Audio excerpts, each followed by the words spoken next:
दोस्तों उम्मीद है आप सब लोग खैरियत से होंगे। दोस्तों आज हम बात करने वाले हैं फ्री मेसनरी के बारे में, जो कंस्पिरेसीज थ्योरीज, जो दज्जाल के बारे में कहानियाँ बताई जाती हैं, और इल्यूमिनाटी और रोथस्चाइल्ड फैमिली के बारे में बहुत सारी कंस्पिरेसीज थ्योरीज, और उन सेलिब्रिटीज़ का भी जिक्र करेंगे जिन्होंने इस ग्रुप को ज्वाइन किया और उनसे जाके मिलने के बाद उन्होंने जब पब्लिकली ये चीज़ें अनाउंस की तो ये चीज़ें बहुत शॉकिंग थी और इन चीज़ों ने जो था वो दुनिया को हिला के रख दिया। ये तमाम चीज़ें आज के प्रोग्राम का हिस्सा होंगी, लेकिन सबसे पहले आपसे रिक्वेस्ट करते चलें कि हमारे चैनल को ज़रूर सब्सक्राइब कर दीजिएगा ताकि जो लेटेस्ट अपडेट्स हैं वो आप तक टाइमली पहुँच सकें। जी तो दोस्तों सबसे पहले बात करते हैं बोहेमियन ग्रूव के बारे में, और इनके बारे में बताता चलूँ कि ये जो एक रैपर हैं बोहेमिया के नाम से, वो भी इस ग्रुप का हिस्सा थे। जॉर्ज बुश सीनियर और जूनियर दोनों ने ही इस ग्रुप को ज्वाइन किया हुआ था ताकि जो है इनको पॉलिटिकल सपोर्ट भी मिलती रहे और इनको फाइनेंसेस का भी कोई मसला नहीं होता था, क्योंकि रोथस्चाइल्ड फैमिली इनको फाइनेंस करती थी।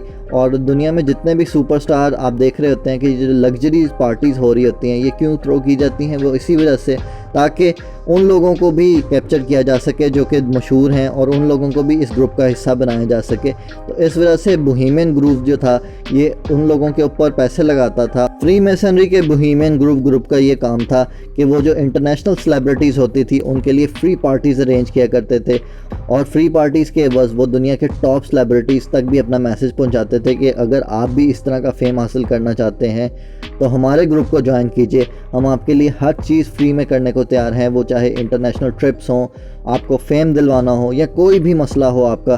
तो रोथस्चाइल्ड फैमिली जो थी वो दुनिया में ज़ाहिर है वो बैंकिंग सेक्टर को भी लीड कर रही थी, वो गोल्ड ट्रेड को भी देखती थी, और यूरोप में जितनी बड़ी कंपनीज थी उनको भी वही देखते थे। तो इस वजह से फाइनेंसेस का कोई मसला नहीं था। सो इसी वजह से ड्रग से लेकर गोल्ड तक, गोल्ड से लेकर जो डायमंड्स थे, वो हर चीज़ को वो देखा करते थे और हर चीज़ उस पार्टी में प्रोवाइड की जाती थी। सो इसी तरह की एक पार्टी में लिल नास एक्स आता है और उसको ये काम असाइन किया जाता है कि अगर तुम फेम हासिल करना चाहते हो तो आपको हमारे साथ और हमारे वे में काम करना होगा।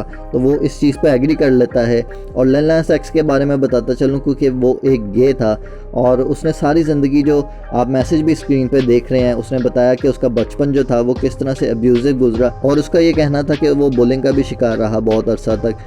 सो इस वजह से उसने अब ये फैसला कर लिया था कि वो अब किसी भी तरह से फेम हासिल करेगा। अब लिल नास एक्स को फेमस करवाने की जिम्मेदारी फ्री मेसनरी पर थी। उन्होंने उसके लिए जो सॉन्ग के लिरिक्स थे, वीडियो थी, वो तमाम चीज़ें जो थी वो स्क्रिप्ट तैयार कर रखा था। अब लिल नास एक्स को सिर्फ परफॉर्म करना था। लिल नास एक्स ने एक बहुत ही कंट्रोवर्शियल टॉपिक के ऊपर वीडियो बना दी थी जिसके अंदर वो दिखा रहा है कि वो डेवल को कैसे सेड्यूस कर रहा है और वो हेल में जा रहा है, और हेल में जाते हुए डेवल ने जो है वहाँ पर नाइकी के शूज़ पहन रखे हैं। और नाइकी के शूज़ के बारे में ये बताया जा रहा था कि वो 666 का साइन जो था शूज़ के ऊपर बना हुआ था, जिसके शूज़ के नीचे सबसे पहले नाइकी ने होली वाटर वाले जो नाइकी शूज़ थे वो इंट्रोड्यूस करवाए थे। वो तो बहुत अच्छी तरह से बिक गए थे नाइकी के, ऑल्दो ये सैतानिक शूज़ भी बहुत जल्दी बिक गए थे। शूज़ के इंसोल के अंदर ब्लड डाला गया था जिसकी वजह से बहुत ज़्यादा कंट्रोवर्सीज क्रिएट हो गई थी मार्केट के अंदर, और इसको जो था रातों रात फेम मिल गया था इस वजह से। और एक पॉडकास्ट के दौरान लिल नास एक्स का ये भी कहना था कि फ्री मेसनरी ने उससे बहुत गलत काम करवाया क्योंकि वो एक गे था, तो इस वजह से बहुत सारे मर्दों ने उसका फ़ायदा उठाया। जी तो दोस्तों अब हम बात करते हैं इंडियन रैपर हनी सिंह के बारे में।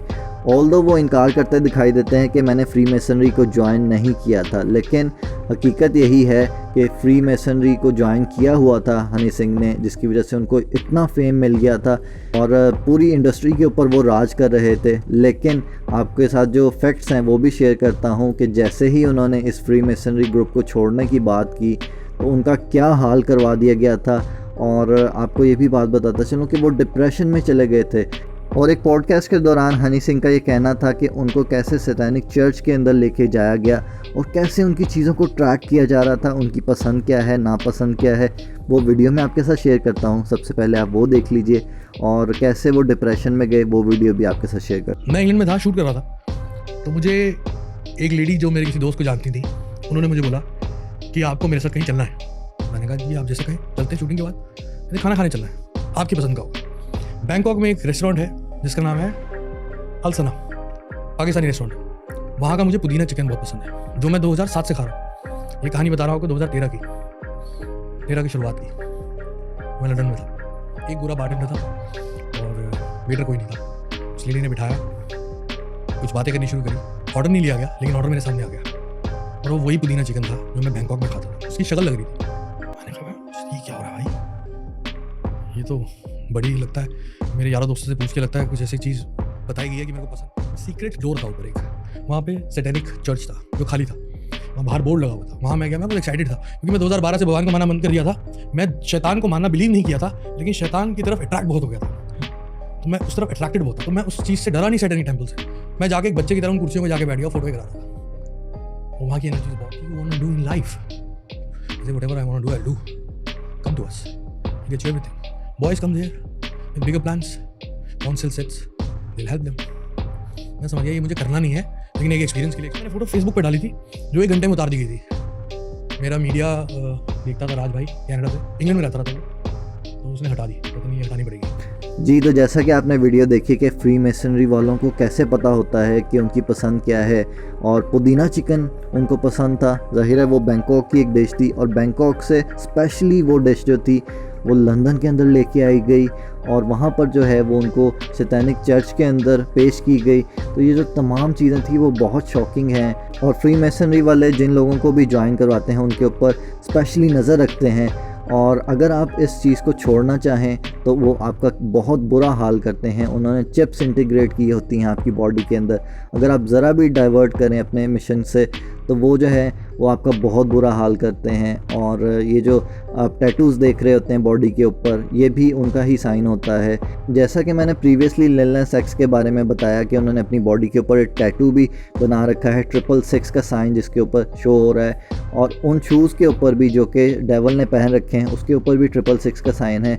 और ये जो शूज़ थे ये 666 की ही क्वांटिटी में बनाए गए थे, और उस शूज़ के ऊपर जो डिफरेंट साइंस हैं वो भी शो कर रहे हैं कि कैसे फ्री मेसनरी वाले जो हैं वो आपको इन्फ्लुएंस करते हैं, आपके दिमागों को इन्फ्लुएंस कर रहे हैं। सो लिल नास एक्स ने उनकी तमाम चीज़ों को पूरा किया था, और अब जो है वो आप देख लीजिए कितना कामयाब नज़र आता है। जी, तो अब हम बात करते हैं पाकिस्तानी स्टार वकार ज़का के बारे में, जिन्होंने एक प्रोग्राम के दौरान ख़ुद बताया कि वो जर्मनी में गए और फ्री मेसनरी की जो कॉन्फ्रेंस होती है उसके अंदर उन्होंने शिरकत की, और आज आप उनको इतना कामयाब देखते हैं और वो बिटकॉइन को प्रमोट करते दिखाई देते हैं। तो इसके पीछे हम सब जानते हैं कि फ्री मेसनरी का ही हाथ है कि वो इतने ज़्यादा कामयाब नज़र आते हैं।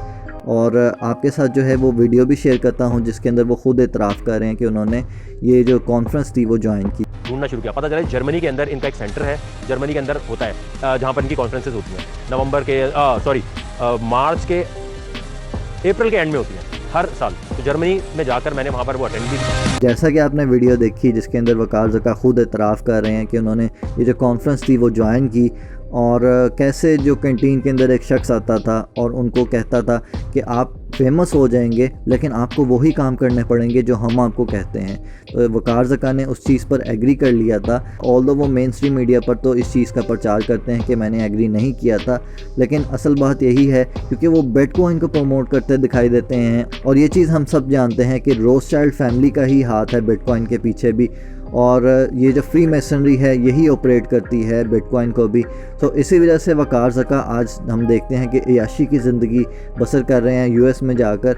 तो ये जो तमाम चीज़ें हैं ये फ्री मेसनरी ज्वाइन करने के बाद जो उनके ऊपर नवाजिशें होती हैं, ये ज़ाहिर है हम जो देख रहे हैं कि आज डॉलर्स में वो नहा रहे हैं, तो ये फ्री मेसनरी ज्वाइन करने के बाद ही सारी चीज़ें जो हैं वकार ज़का को मिल रही हैं। और हम सब जानते हैं कि बिटकॉइन कैसे ऑपरेट करता है, इसके पीछे कोई हुकूमत नहीं है, किसी का हाथ नहीं होता। कभी जो है इसके अंदर स्पेकुलेशन, इसके अंदर सट्टेबाजी है वो इस कदर होती है, कभी किसी कॉइन को बैन कर दिया जाता है, कभी जो है इसकी प्राइसेस एकदम छत से जाकर लग जाती हैं, कभी ये बिल्कुल गिर जाता है।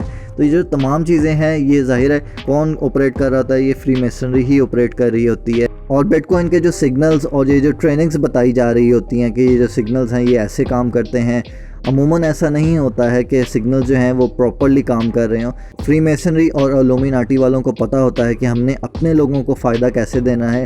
सो इसी वजह से वो लोग जो इस ग्रुप का हिस्सा होते हैं वो करोड़ों कमा लेते हैं और बाकी लोगों के पैसे डूब जाते हैं। ये प्रॉपर एक सट्टेबाजी है, इस चक्कर में मत पड़िएगा क्योंकि इसके पीछे कोई हुकूमत नहीं खड़ी होती है। जैसा कि नोट जारी किए जाते हैं उनके पीछे एक हुकूमत होती है, या बैंकिंग सेक्टर है उसके पीछे भी हुकूमत खड़ी होती है, स्टेट बैंक खड़ा होता है आपका। तो इसी वजह से बिटकॉइन के पीछे तो कोई हुकूमत भी नहीं होती है, तो ये एक प्रॉपर सट्टेबाजी होती है। और बिटकॉइन को पाकिस्तान में प्रमोट करने का काम जो था वो फ्रीमेसनरी ने वकार ज़का को दिया था, और वकार ज़का ने इस काम को बखूबी अंजाम दिया। लोगों के करोड़ों रुपए डूब गए इस काम के अंदर, और वो जो करोड़ों रुपए बिटकॉइन से कमाए गए वो जंगों में इस्तेमाल होंगे, उनसे जो है कोकेन और इस तरह के जो ड्रग्स हैं वो पूरी दुनिया को सप्लाई की जाए। न्यू वर्ल्ड ऑर्डर यही है कि सिर्फ उनका हुक्म चले, उनकी करेंसी पूरी दुनिया में चले, और पूरी दुनिया के अंदर वही लोग राज करें, और पूरी दुनिया की जो टॉप पोजीशंस हैं उनके ऊपर उनके लोग बैठे हों, और बाकी जो लोग हैं ज़ाहिर है वो जूस का यही एजेंडा है कि हम लोग जो हैं वो बहुत सुपीरियर हैं, बाकी तमाम लोग जो हैं वो बहुत घटिया लोग हैं। और आपको बताता चलूँ कि एंड्रू टेट भी इसी फ्रीमेसनरी का हिस्सा था, और उसके पास जो बिटकॉइंस आप देख रहे होते हैं, इतनी लग्जरी लाइफ देख रहे होते हैं, आपको क्या लगता है कि वो एक वेबसाइट से सारा कुछ चला रहा था? बिल्कुल नहीं, बल्कि वो फ्रीमेसनरी के ज़रिए से ही इतना सारा जो उसने पैसा कमाया। और जब उसने अपने कॉन्ट्रैक्ट से इधर उधर होने की कोशिश की और इस्लाम कबूल कर लिया, तो फिर उसके ऊपर अज़ाब नाजिल होना शुरू हुआ फ्रीमेसनरी की तरफ से, और उसको ह्यूमन ट्रैफिकिंग के अंदर जो इल्ज़ामात थे उसके ऊपर लगवा के उसको जेल भिजवा दिया गया, उसके भाई को भी। इससे अंदाज़ा लगाया जा सकता है कि फ्रीमेसनरी कितनी ताकतवर है, और वो दुनिया की जो टॉप पोजीशंस है वो उसके ऊपर अपने बंदे ही हायर करती है और उन्हीं को रखवाती है। और जो रोथशाइल्ड फैमिली है उनको फाइनेंस के हवाले से पूरी तरह से सपोर्ट करती है, और पूरी दुनिया की जो टॉप ऑर्गेनाइजेशंस हैं उसके अंदर भी वो फ्रीमेसनरी के लोगों को प्रमोट किया जाता है, और उन्हीं लोगों के जो माइंडसेट हैं वो उसी तरह से बना दिए जाते हैं ताकि जो फ्रीमेसनरी का जो न्यू वर्ल्ड ऑर्डर है जिसके अंदर वो पूरी दुनिया के ऊपर रूल करें थ्रू बिटकॉइन। आज की वीडियो बनाने का मकसद ये नहीं था कि मैं उनको प्रमोट करूं और उनकी चीज़ों को जो है बहुत अच्छी तरह से ग्लोरीफाई करके आपके सामने पेश करूं, बल्कि मकसद ये था कि उनके जितने टूल्स हैं लाइक बिटकॉइन है उसके अंदर आप हरगिज़ इन्वेस्टमेंट मत कीजिए, ये उन्हीं का एक टूल है। और वो यही चाहते हैं कि जब लोगों के पैसे डूब जाएं बिटकॉइन के अंदर तो हम उन्हीं के पैसों से उन्हीं के सर के अंदर जूतियाँ मारें। तो उम्मीद करता हूँ कि आज की हमारी वीडियो आपको पसंद आई होगी। अगर हमारी वीडियो पसंद आई है तो हमारे चैनल को ज़रूर सब्सक्राइब कर दीजिएगा। अपना ख्याल रखिएगा। अल्लाह हाफ़िज़।